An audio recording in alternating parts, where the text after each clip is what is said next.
Thank you very much, my dear friend Wang Hui Dao. It's very gracious of you to organize this fantastic event and to invite me with my other colleagues to present our views.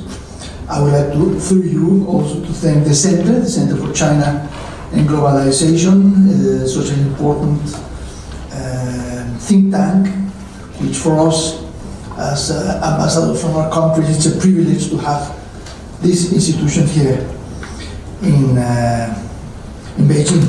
In fact, I started my office with a quarantine 3 months ago, almost to the day. Mine was the quarantine, so it's been a couple of months that I have been around. And nevertheless, I already have had the opportunity to be in this place. This is the second time. Very interesting, different events. So I really would like to recommend it to everybody who is listening and to thank you for the amazing service you bring to all of us. It is well known that Asia Pacific is one of the most important regions in the world in terms of population, GDP, and certainly trade.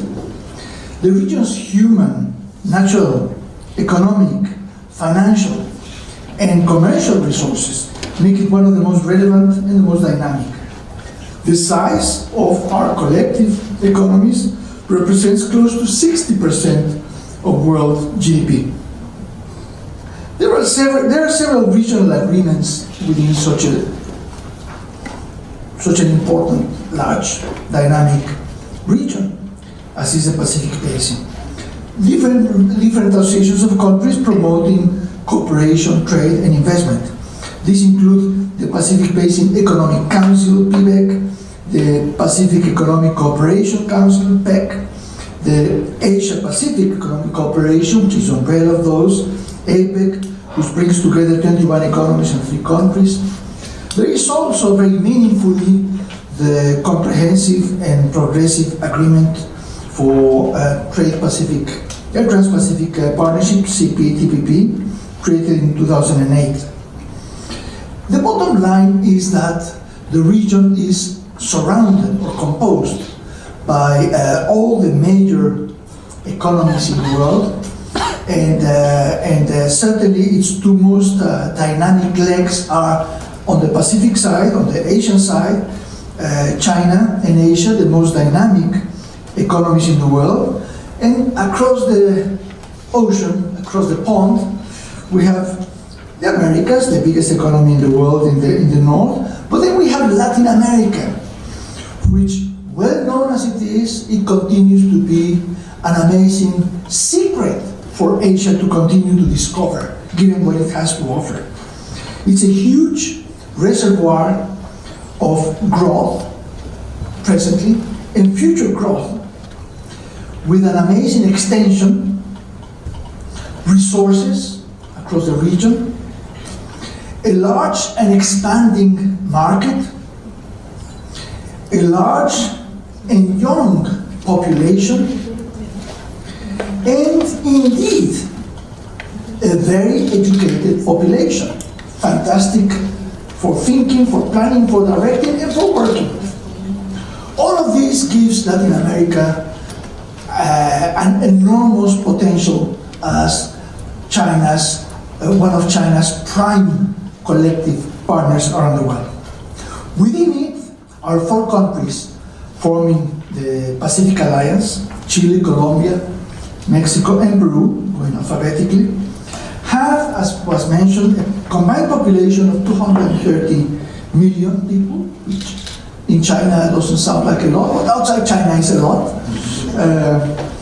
with an average per capita GDP of almost $20,000, $19,000.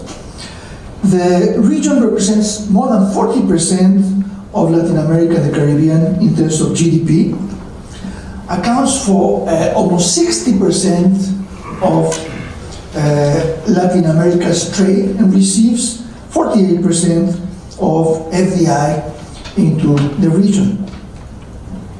And if we look specifically at the secondary and tertiary sectors alone, manufacturing and services, The Pacific Alliance has a combined share in Latin America's total of more than 2/3 of the total, 68% of total investment into secondary and tertiary sectors, which is where investors choose where to go. Primary sector is very important, but it's relatively more given by nature. So it is definitely a dynamic sub-region waiting for China and Asia to come in a big way.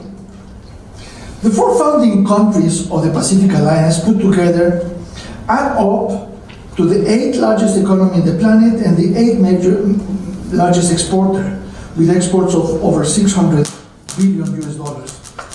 It should be mentioned that the four Pacific Alliance countries are very strongly focused on trade and investment relations with the rest of the world. Four well-established, very open economies. Since its creation, each of our countries has had political changes, sometimes right, sometimes left. It doesn't matter. The Pacific Alliance has been completely solid, demonstrating its maturity, moving forward regardless of politics, because we mean business. All four have separate trade agreements with the United States.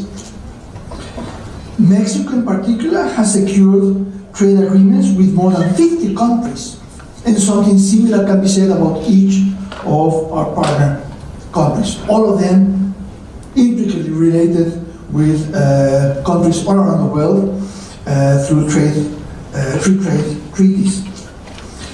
Chile, Colombia, and Peru in particular also have free trade agreements with countries in Europe, in Asia, North America, and Latin American trading partners, as well as Mexico.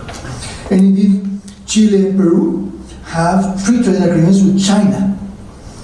Thus, the Pacific Alliance has the potential to leverage the members' existing trade and investment experiences and project them to the world as a conglomerate of nations with cultural, economic, political, and social affinities.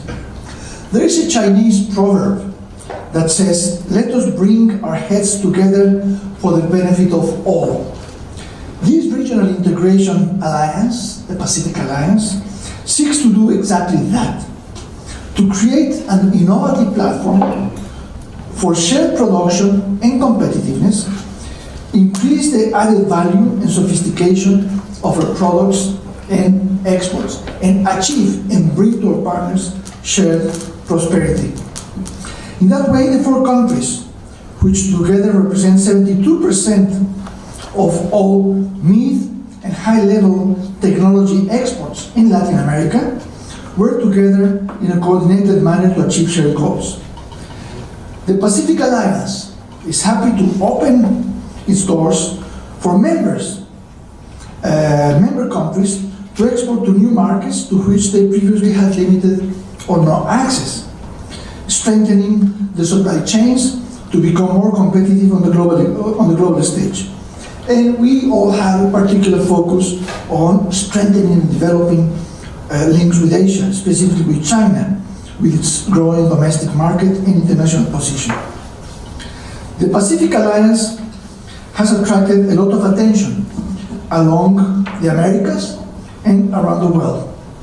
No less than 59 countries, other countries, are now observers of the Pacific Alliance. That means have established formal close links with our countries.